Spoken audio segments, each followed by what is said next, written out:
नमस्कार प्यारे मित्रों, आपका स्वागत है आपके अपने चैनल सेविका साहित्य गंगा में। आई होप आप सब लोग की पढ़ाई बहुत अच्छी चल रही होगी। दिसंबर एग्ज़ाम की तैयारी में आप लोग ज़ोर शोर से लगे होंगे। तो आज का हमारा टॉपिक है हिंदी यूनिट 9 में लगा हुआ निबंध, जिसमें हमारे टोटल 11 निबंध हैं। निबंध पढ़ने से पहले हम एक बार 11 के 11 निबंध का प्रकाशन वर्ष और उनके राइटर्स के नाम देख लेंगे। तो पहला निबंध है भारतवर्ष उन्नति कैसे हो सकती है, जिसके राइटर हैं भारतेंदु, और ये 1884 में प्रकाशित हुआ था। और दूसरा निबंध है भारतेंदु हरिश्चंद्र जी का ही 1877 में दिल्ली दरबार दर्पण।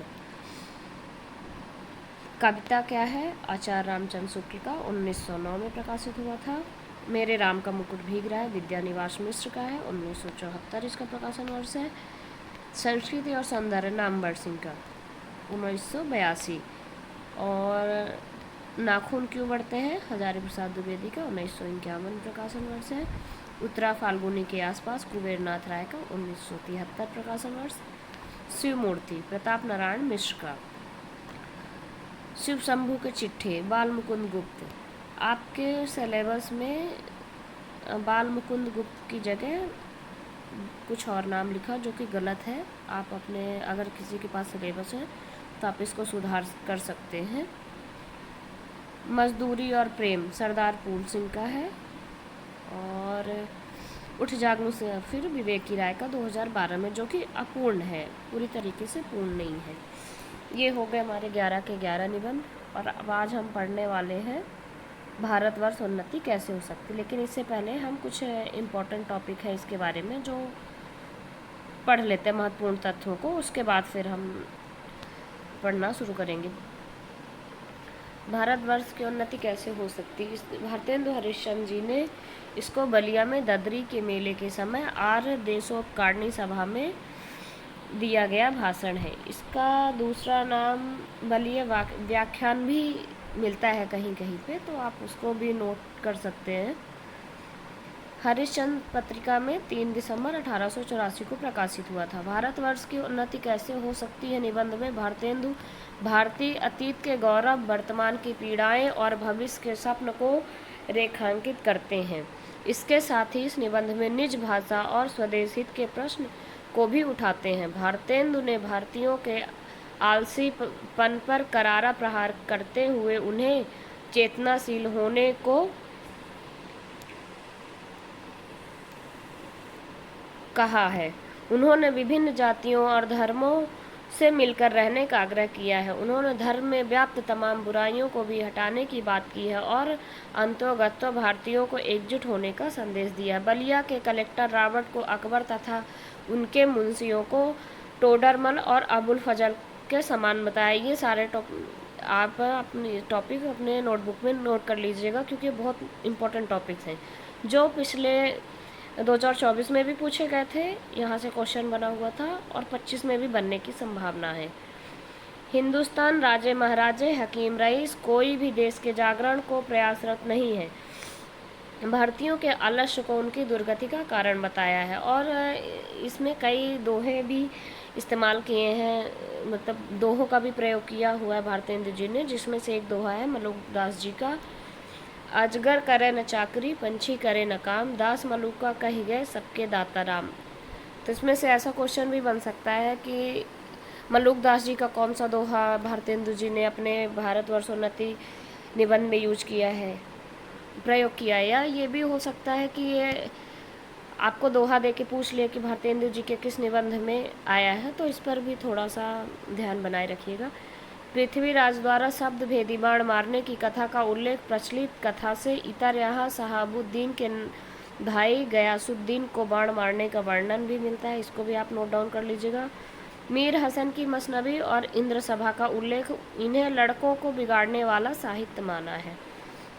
ये कुछ मुख्य बिंदु थे इस निबंध के बारे में जो हमने जाना। और अब हम पढ़ेंगे निबंध।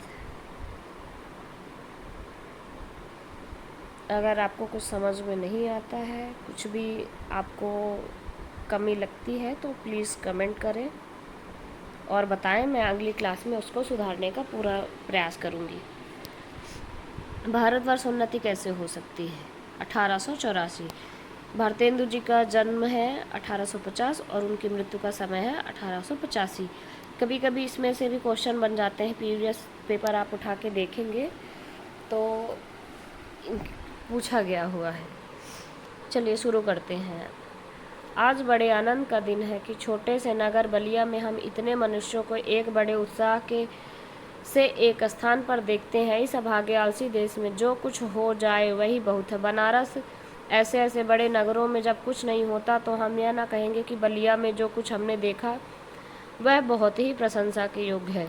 इस उत्साह का मूल कारण जो हमने खोजा तो प्रकट हो गया कि इस देश के भाग्य से आजकल यहाँ सारा समाज ही एकत्र है।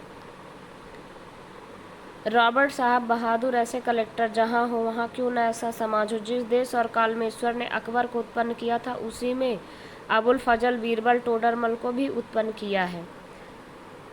वो उस समय की स्थिति का वर्णन कर रहे हैं कि लोग कैसे आलसी हो गए हैं। अपने देश में ना तो कोई काम करना चाहते हैं, ना ही अपने देश की उन्नति और तरक्की के बारे में सोचना चाहते हैं। यहाँ रॉबर्ट साहब अकबर हैं जो मुंशी चतुर्भुज सहाय मुंशी बिहारीलाल साहब आदि अबुल फजल और टोडरमल है। हमारे हिंदुस्तानी लोग तो रेल की गाड़ी है। यद्यपि फर्स्ट क्लास सेकंड क्लास आदि गाड़ी बहुत अच्छी और बड़े बड़े महसूल की इस ट्रेन में लगी हैं, पर बिना इंजन सब नहीं चल सकती। वैसे हिंदुस्तानी लोगों को कोई चलाने वाला हो तो क्या नहीं कर सकते। इनसे इतना कह दिया जाए दीजिए कि चुप साधी रहा बलवाना, फिर देखिए हनुमान जी को अपना बल कैसे याद आता है। सो बल कौन याद दिलावे। हिंदुस्तानी राजे महाराजे नवाब रईस या हकीम, राजे महाराजों को अपनी पूजा भोजन झूठी गप से छुट्टी नहीं। हकीमों को कुछ तो सरकारी काम घेरे रहता है। कुछ बाल घुड़दौल थिएटर में समय लगा, कुछ समय बचा भी तो उनको क्या ग्यारह है कि हम गरीब गंदे काले आदमियों से मिलकर अपना अनमोल समय खर्चे। बस यही मसल रही। भारतेंदु जी यहाँ समझाना चाह रहे हैं कि इस समय देश में छुआछूत भेदभाव और छोटे बड़े का बहुत ज़्यादा आपस में तालमेल नहीं चल रहा है और वो लोग कुछ सोचते भी नहीं। जो कुछ बड़े लोग हैं वो अपने कामों में मस्त हैं और जो गरीब हैं उनको अपना पेट पालने से फुर्सत नहीं। तो इस तरह में देश की तरक्की को कौन सोचे। और जितना भी मैंने हाईलाइट किया है वो इम्पोर्टेंट लाइंस हैं, तो आपके पास अगर प्रिंट आउट है या बुक्स है कुछ भी है तो आप भी हाईलाइट कर लीजिएगा, तो रिवीजन में आपको आसानी होगी। तुम गैरों से कब फुर्सत, हम अपने गम से कब खाली। चलो बस हो चुका मिलना, ना हम खाली न तुम खाली। ये भी इम्पोर्टेंट है दोहा। तीन मेढक एक के ऊपर एक बैठे थे। ऊपर वाले ने कहा जौक सौक, बीच वाला बोला गमसम, सबके नीचे वाला पुकारा गए हम। सो हिंदुस्तान की प्रजा की दशा यही है, गए हम। ये वाला टॉपिक पिछले साल 2024 दिसंबर में पूछा गया था, इम्पोर्टेंट है। पहले भी जब आर्य लोग हिंदुस्तान में आकर बसे थे, राजा और ब्राह्मणों के जिम्मे यह काम था कि देश में नाना प्रकार की विद्या और नीति फैलावे, और अब भी ये लोग चाहे तो हिंदुस्तान प्रतिदिन क्या प्रतिक्षण बढ़े, पर इन्हीं लोगों को निकम्मेपन ने घेर रखा है। बोधारो मत्स्यग्रस्ता प्रथम समर दूषिता। हम नहीं समझते कि इनको लाज भी क्यों नहीं आती कि उस समय में जबकि इनके पुरखों के पास कोई भी सामान नहीं था, तब उन लोगों ने जंगल में पत्ते और मिट्टी की कुटियों में बैठकर बांस की नालियों से जो तारा ग्रह आदि भेद करके उनकी गति लिखी है, वह ठीक ऐसी है जो 16 लाख रुपए की लागत से विलायत में जो दूरबीन बनी है, उनसे उन ग्रहों को वेद करने में भी ठीक यही गति आती है। और अब आज इस काल में हम लोगों की अंग्रेजी विद्या के और जनता की उन्नति से लाखों पुस्तकें और हजारों यंत्र तैयार हैं। जब हम लोग निरी चुंगी की कतवार फेंकने की गाड़ी बन रहे हैं, यह समय ऐसा है कि उन्नति की मानो घुड़दौड़ हो रही है। अमेरिकन, अंग्रेज, फ्रांसीसी आदि तुर्की ताजी सब सर पर दौड़े जाते हैं, जब सबके जी में यही है कि पाला हम ही पहले छू ले। उस समय हिंदू का तियावाड़ी खाली खड़े खड़े टॉप से मिट्टी खोदते हैं। इनको औरों को जाने दीजिए, जापानी टट्टुओं को हाँफते हुए दौड़ते देख करके भी लाज नहीं आती। यह समय ऐसा है कि जो पीछे रह गया फिर कोटि उपाय किए भी आगे न बढ़ सकेगा। लूट की इस बरसात में भी जिसके सिर पर कमबख्ती का छाता और आंखों में मूर्खता की पट्टी बंधी रहे, उन पर ईश्वर का कोप ही कहना चाहिए। भारतीय हिंदू कहना चाहते हैं कि इस समय लोग जब सब अपनी अपनी तरक्की के बारे में सोच रहे हैं, सारे देश अपने देश की प्रगति के बारे में सोच रहे हैं, तो वहीं भारतीय आलस लिए पड़े हुए हैं, शर्म लिए पड़े हुए हैं कि हम क्या काम करें। मुझको मेरे मित्रों ने कहा था कि तुम इस विषय पर आज कुछ कहो कि हिंदुस्तान की कैसे उन्नति हो सकती है। भला इस विषय पर मैं क्या कहूँ।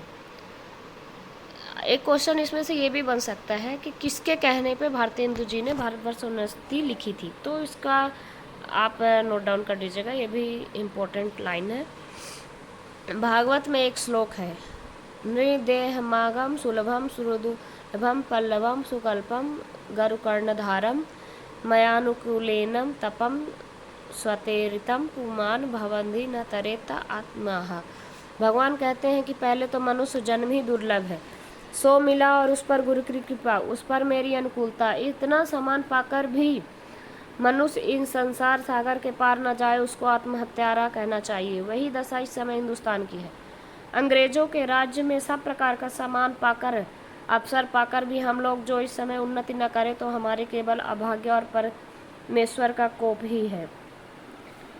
उदाहरण देकर समझाना चाहते हैं, वो सास और अनुमोदन से एकांत रात में सोने रंग महल में जाकर भी बहुत दिनों से प्राण से प्यारे परदेसी पति से मिलकर छाती ठंडी करने की इच्छा भी उसका लाज से मुंह भी न देखे और बोले भी ना, तो उसका अभाग्य ही है।